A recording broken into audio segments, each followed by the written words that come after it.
Traders point நண்பர்களுக்கு சிறப்பு வணக்கம். நம்ம டிஸ்க்ளைமர் எடுத்துக்கிறோம். நம்ம செபி ரிஜிஸ்டர் அட்வைசர் அறிவோ கிடையாது. நம்ம இங்கே பேசக்கூடியது எல்லாமே தகவலாக மாத்திரமே பார்க்கப்பட வேண்டும். இது யாருக்கும் முதலீடு சம்பந்தமாகவோ பங்குகளை வாங்கவோ விற்கவோ நம்ம எந்த ஆலோசனையும் கொடுக்கப்படல. எல்லா தொழிலும் ரிஸ்க் இருக்கும். ரிஸ்க் புரிஞ்சு எச்சரிக்கையோட தொழில் செய்யும்போது எல்லாமே நல்லா இருக்கும். நம்ம ஆதரிக்கிற அனைத்து நல்ல உள்ளங்களுக்கும் நன்றி. வளமுடன் வாழ்க. வணக்கம் நண்பர்களே. நம்ம ஆனுவலைஸ்ட் அனாலிசிஸ் பார்த்துட்டு வரோம். அந்த வரிசையில் இப்போ நம்ம பார்க்கக்கூடியது பாரத் எலக்ட்ரானிக்ஸ். இந்த 2025க்கு என்ன வாய்ப்பு இருக்குங்கிறதுக்கான ஒரு தேடுதல் முயற்சி. ட்ரெண்ட்லைனை பொறுத்த வரைக்கும் இவங்க எக்ஸ்பென்சிவ் பெர்ஃபார்மருங்கிற கிளாசிஃபிகேஷன்ஸ்குள்ளே வராங்க. High financial strength, expensive valuation, momentum வந்து டெக்னிக்கலாக நியூட்ரல் இருக்குது. அனாலிசிஸ்ட் ப்ரைஸ் டார்கெட்டாக 332 டார்கெட்டை அப்சைட் பண்ணியிருக்கிறாங்க. நம்ம இந்த வீடியோ ரெக்கார்ட் பண்ணக்கூடிய தருணத்தில் 293ங்கிற லெவலில் ட்ரேட் ஆகிக்கிட்டு இருக்கு. ஃபண்டமெண்டலாக ஹை சால்வன்சி பொசிஷன் மெயின்டைன் பண்ணுறாங்க. 800 டைம்ஸ், இது ரொம்ப ஹை சால்வன்சி பொசிஷன். அதே சமயத்தில் ஹை ரேட் ஆஃப் ரிட்டர்ன் எடுக்கிறாங்க. டெப்ட் டு ஈக்விட்டி ஆல்மோஸ்ட் ஜீரோவில் இருக்குது. பி அண்ட் பிபிஐ பொறுத்த வரைக்கும் சப்சிக்வெண்ட்டாக இது வந்து எக்ஸ்பென்சிவ் வேல்யூஷன், அதனால வந்து ஃப்ரீ கேஷ் ஃப்ளோவாக இருக்கட்டும், அதே சமயத்தில் இபிஎஸ் உடைய க்ரோத் ட்ரெண்ட் வந்து அப் ட்ரெண்ட்லேயே இருக்குது. இபிஎஸ் உடைய டிடிஎம் க்ரோத் ட்ரெண்ட் வந்து அப் ட்ரெண்ட்லேயே இருக்குது அப்படின்னு சொன்னாக்க இது அடுத்த கட்டத்துக்கு எடுத்துகிட்டு போகிறதுக்கான வாய்ப்புகள் இருக்குது. ஸ்டாக்னேட் ஆனாலும் டிக்ரீஸ் ஆனாலும் கொஞ்சம் பெரிய லெவலில் கரெக்ஷன் வந்தாலும் ஆச்சரியப்படுறதுக்கு இல்லை. இவங்களுடைய 1 இயர் ஃபார்வர்டு இபிஎஸோட எஸ்டிமேஷன்ஸ் பார்த்தோம்னா 6.5 இருக்குது. அதே சமயத்தில் 11% இந்த சைடு வந்து சர்ப்ரைஸ் கொடுக்குறாங்க. அப்போ நம்ம 10% வச்சா கூட 0.6 வந்துச்சுன்னா 7.1 போகிறதுனாலும் ஆச்சரியப்படுறதுக்கு இல்லை. 1 year relative return versus Nifty கொடுத்துருக்கிறது 48% கொடுத்துருக்குறாங்க. அதே சமயத்தில் நம்ம கவனத்தில் எடுத்துக்க வேண்டியது பீட்டா வந்து 1.76, பீட்டா ஸ்கோர் வந்து 1 இயரில் 1.76 இருக்குது. வெரி ஹை வாலட்டாலிட்டி அப்படிங்கிற கிளாசிஃபிகேஷன்ஸ்குள்ளே வருது.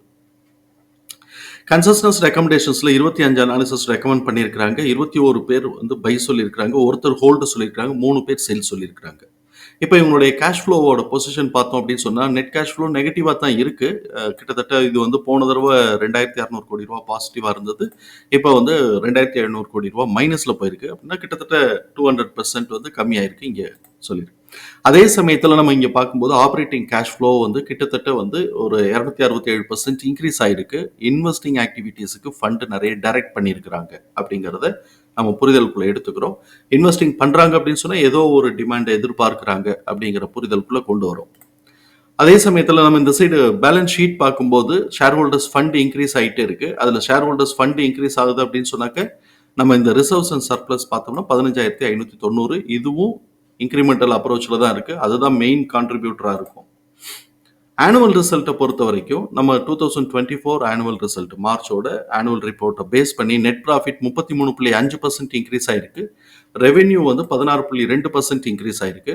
Operating profit margin 24%, EBITDA margin 27%, அதே மாதிரி நெட் ப்ராஃபிட் மார்ஜின் 19.45%. ஸோ இப்போ இந்த மாதிரி வந்து ஹை ரேட்டாக தான் எடுத்துகிட்டு இருக்கிறாங்க. மார்ஜினே வந்து ரொம்ப ஹை ரேட்டாக தான் இருக்குது. அதனால இபிஎஸ் உடைய லெவல் ₹1.40 கூடி போன வருஷத்தை கம்பேர் பண்ணுவோம். 2023 ரிப்போர்ட்டை கம்பேர் பண்ணும்போது ₹1.40 கூடி ₹5.50 அப்படிங்கிற லெவலில் இருக்குது. நடுவில் இவங்க 2022லையோ 23லையோ 22ல் வந்து போனஸ் கொடுத்தாங்கன்னு நினைக்கிறேன். அதுக்கு பிறகு வந்து இவங்களுக்கு வந்து அந்த போனஸ் கொடுத்ததுனால தான் 22 பிறகு கொடுத்ததுக்கு பிறகு தான் இந்த மாதிரி 10ங்கிற இந்த மாதிரி 9 அப்படிங்கிற லெவல்லேருந்து அதில் பாதியாக குறைஞ்சது போனஸ் கொடுத்ததுனால. இப்போ இதுலேருந்து தான் நம்ம கால்குலேட் பண்ண போகிறோம்.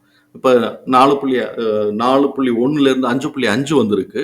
இந்த தடவை எதிர்பார்க்கிறதே வந்து 6.5 ப்ளஸ் வந்து இப்போ 10% சர்ப்ரைஸ் வேறு எதிர்பார்க்குறாங்க. இங்கே பார்த்தோம்னா இங்கே தெரியும் EPS expected to grow by 18%. 18%னா நம்ம அப்ராக்சிமேட்டாக 20% வச்சுக்கோமே. 20%னா ₹1. அப்போ ₹6.50 ஆவரேஜ் எஸ்டிமேஷன். இப்போ இந்த இடத்துல என்ன பண்ணுறாங்க, சர்ப்ரைஸ் வந்து 0.11, அதாவது 11% சர்ப்ரைஸ் கொடுக்குறாங்க. இந்த இடத்துல 11% சர்ப்ரைஸ் வந்துச்சு அப்படின்னு சொன்னால் 6.5ஓட நம்ம வந்து இன்னொரு 0.6 கூட்டிக்கிட்டோம் அப்படின்னு சொன்னோம்னாக்க அது வந்து 7.1 7.5 கிட்டக்க நமக்கு வர்றதுக்கான 7.1 கிட்டக்க வர்றதுக்கு வாய்ப்பு இருக்கும். அப்படி வந்ததுன்னா இது கொஞ்சம் பெரிய லெவல்லையே ஒரு அடுத்த கட்டத்துக்கு கொண்டு போகிறதுக்கு வாய்ப்பு இருக்கும். சரி, இப்போ மார்ச் மாதத்துக்கு பிறகு என்ன ஆகும் அப்படின்னு சொன்னால் இது வந்து 26க்கு உண்டான எஸ்டிமேஷனை நோக்கி இவங்க மூவ் ஆக ஆரம்பிப்பாங்க. அப்படி வரக்கூடிய கட்டத்தில் 26ஓட எஸ்டிமேஷன் பார்த்தோம்னா 7.6 இருக்குது. சாரி, ஆவரேஜ் எஸ்டிமேஷனே 7.7 இருக்குது. ஹை எஸ்டிமேஷன் 8.2 இருக்குது. ஸோ இப்போ இந்த மாதிரி வந்து இது அப்பவும் இது ₹1 மேலே கூடுது. அப்போ 2025க்கு அந்த ரேட் அட்டைன் பண்ணிட்டானாங்கிறத நம்ம செக் பண்ணணும். அதுக்கு பிறகு சப்சிக்வெண்டா இவன் வந்து 2026க்கும் எகைன் திருப்பி ₹1 கூடுறான் அப்படிங்கும்போது அது வந்து நமக்கு வந்து ஒரு 10% கூடுதுன்னு வச்சுக்கோமே. அப்ப குரோத் ட்ரெண்ட்ல இருக்குங்கிறத நம்ம புரிதலுக்குள்ள எடுத்துக்கிறோம். இப்ப இது வந்து இபிஎஸ் வந்து இப்ப கரண்டா என்ன ஃபாலோ பண்ணி என்ன எப்படி பெர்ஃபார்ம் பண்ணிட்டு இருக்காங்கன்னா குவார்ட்டர்லி ரிசல்ட்ல பார்க்கணும். நான் நேரா இபிஎஸ் உடைய செக்ஷனுக்கு வந்துடுறேன். இபிஎஸ் உடைய செக்ஷன்ல நம்ம பார்த்தோம் அப்படின்னு சொன்னாக்க, லாஸ்ட் குவார்ட்டர்ல 1.1 எடுத்திருக்கிறாங்க. ஜூன் குவார்ட்டர்ல 1.1 எடுத்திருக்கிறாங்க. செப்டம்பர் குவார்ட்டர்ல 1.5 எடுத்திருக்கிறாங்க. இவன் என்ன பண்றான், டிசம்பர் குவார்ட்டர்ல கொஞ்சம் கூட எடுக்கிறான்.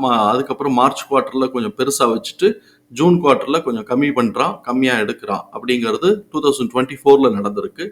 அதே தான் இங்கேயும் நடந்திருக்கான்னா கிட்டத்தட்ட அதே மாதிரி தான் நடந்திருக்கு. மார்ச் குவார்ட்டர்ல ஹெவியா வச்சுட்டு, டிசம்பர் குவார்ட்டரை காட்டிலும் மார்ச் குவார்ட்டர்ல ஹெவியா வச்சுட்டு, அந்த டிசம்பர் குவார்ட்டர்ல ஈக்குவலைஸ் பண்ற மாதிரி ஜூன் குவார்ட்டர்ல எடுத்துட்டு எகைன் திருப்பி அங்கிருந்து growth ஆகிட்டு வந்திருக்கிறான். ஸோ இப்போ 2023லயும் அதே தான் நடந்திருக்கு. 22லயும் அதே தான் நடந்திருக்கான்னா 22ல வந்து ரொம்ப கம்மியான மார்ஜினல் அமௌண்ட் தான் கம்மியாயிருக்கு டிசம்பர்ல. மார்ச்ல ஹெவியா இன்க்ரீஸ் ஆயிட்டு திருப்பி ஜூன் மாசத்துல கம்மியாயிருக்கு.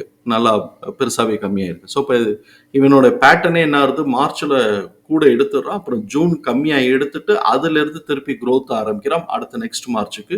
இந்த சிமிலர் பேட்டர்ன் இங்கேயும் வந்திருக்கா அப்படின்னு சொன்னா மார்ச்ல ஹெவியா எடுத்துட்டான், ஜூன் மாசத்துக்கு நல்லா கம்மியாயிட்டா, இங்க இருந்து growthக்குள்ள போகுது. அப்ப டிசம்பர்ல கொஞ்சம் கூட எடுத்துட்டு அதுக்கு மேல மார்ச்ல அதுக்கும் மேல கூட எடுப்பாங்கன்னா அது வரைக்கும் இது growthக்கானதா இருக்கும். அப்புறம் ஜூன் மாசம் கரெக்ஷன் வந்துட்டு எகைன் திருப்பி செப்டம்பருக்கு பிறகு ஏற ஆரம்பிக்கிறதுக்கான வாய்ப்புகள் இருக்குங்கிறது நம்மளுடைய பார்வையா இருக்கு, புரிதலா இருக்கு. இந்த இடத்துல இருந்து ப்ரீவியஸ் பேட்டர்னை பார்க்கும்போது அந்த மாதிரியான புரிதல் வருது.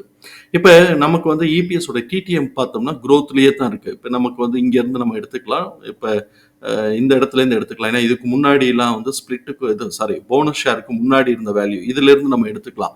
3.8ன்னு வந்திருக்கு செப்டம்பர் 2022ல 3.8, டிசம்பர் 22லயும் 3.8. ஸோ இப்போ இந்த 4 விட்டுட்டோம்னா இது 13 இருக்கும், 4 விட்டுட்டோம்னா 9 இருக்கும். இந்த 9ல இந்த 2 ஃபிளாட் ஆயிட்டு அதுக்கப்புறம் பார்த்தோம்னா 10 பைசா, 20 பைசா, 10 பைசா, 20 பைசா, 30 பைசான்னு கூடி அப்படியே வந்து இப்போ 6.2 40 பைசா கூடி 6.2ல நிக்குது. இப்ப அடுத்த குவார்ட்டருக்கு என்ன வாய்ப்பு இருக்கு அப்படின்னு பார்த்தா, இவன் வந்து இந்த இந்த 1.2 வந்து எக்ஸிட் ஆகுது. 1.2க்கு மேல இவன் எவ்வளவு எடுத்தாலும் இது எகைன் திருப்பி இன்க்ரிமெண்டல் ட்ரெண்ட்ல தான் இருக்கும். 1.3 எடுத்தாக்க 10 பைசா கூடி இருக்க போகுது. 1.5 எடுத்தான் அப்படின்னு சொன்னாக்க இது வந்து எகைன் திருப்பி 30 பைசா கூடி இருக்க போகுது. 30 பைசா கூடிச்சுன்னா 6.5 அந்த ரேஞ்சுக்கு வந்துடும். அதான் எஸ்டிமேஷனுடைய ரேஞ்ச். ஸோ இப்போ இந்த மாதிரியான வாய்ப்பு இருக்கு. இப்போ 1.2க்கு மேல இவன் இபிஎஸ் எடுத்தாலே போதும், அது வந்து இன்னமும் சப்சிக்வெண்டா இன்க்ரிமெண்டல் ட்ரெண்ட்ல தான் டிடிஎம் மெயின்டைன் பண்ணிட்டு இருக்க போகுது. ஸோ இப்போ இப்படிப்பட்ட இந்த சூழல்ல எம்எஃப் தன்னுடைய ஹோல்டிங்ல இருந்து 0.27% வந்து கம்மி பண்ணியிருக்கிறாங்க. எஃப்ஐஎஸ் தன்னோட ஹோல்டிங்ல இருந்து 0.16% கம்மி பண்ணியிருக்கிறாங்க.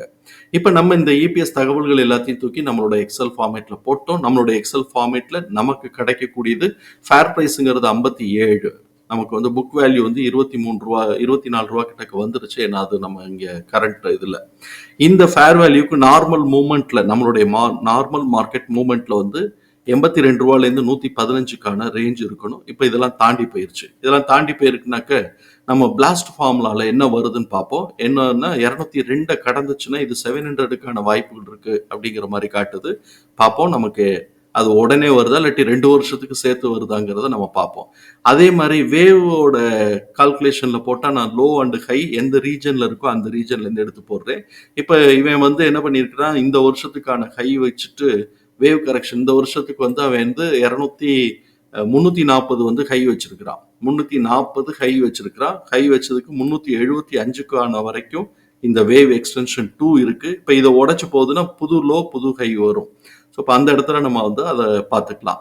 இப்போ நம்மளுடைய ரெகுலரா இருக்கக்கூடிய இந்த சைக்கிள் நம்ம எக்ஸ்போனன்ஷியல் சைக்கிள் பார்த்தோம்னா 77ல இருந்து ஆரம்பிக்குது. அதெல்லாம் கடந்துட்டாங்க. கடந்துட்டு இப்போ எங்க நிக்கிறாங்க அப்படின்னு சொன்னாக்க இவன் வந்து 340 தான் ஹை வச்சிருக்கிறான். ஸோ 340 ஹை வச்சிருக்கிறான் அப்படின்னு சொன்னா இப்பதான் வந்து R2 கடந்து போறான்.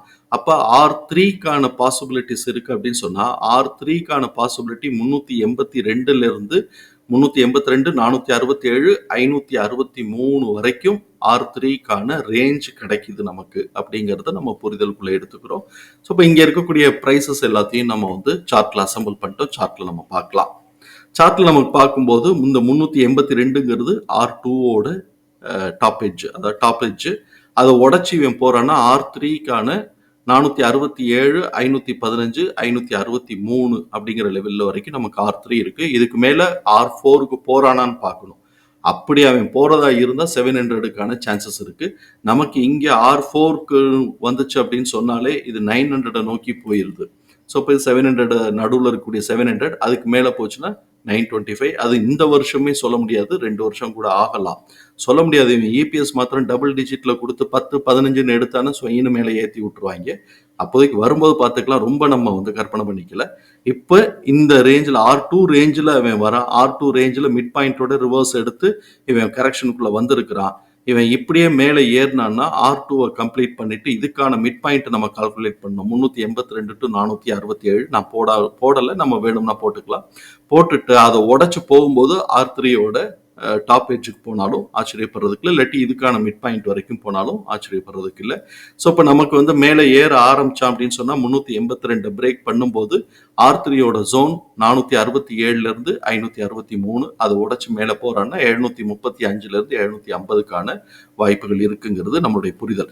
சப்போஸ் கரெக்ஷனுக்கு அவன் எடுக்கிறான் அப்படின்னு சொன்னாக்க R1 இந்த மிட் பாயிண்ட்டை உடைச்சிட்டான்னா பெரும்பகுதி இந்த R1 ரீஜனோட பாட்டம் எட்ஜுக்கோ இல்லாட்டி இந்த மிட் பாயிண்ட் வரைக்குமோ கரெக்ஷன் வந்தாலும் ஆச்சரியப்படுறதுக்கு இல்லை.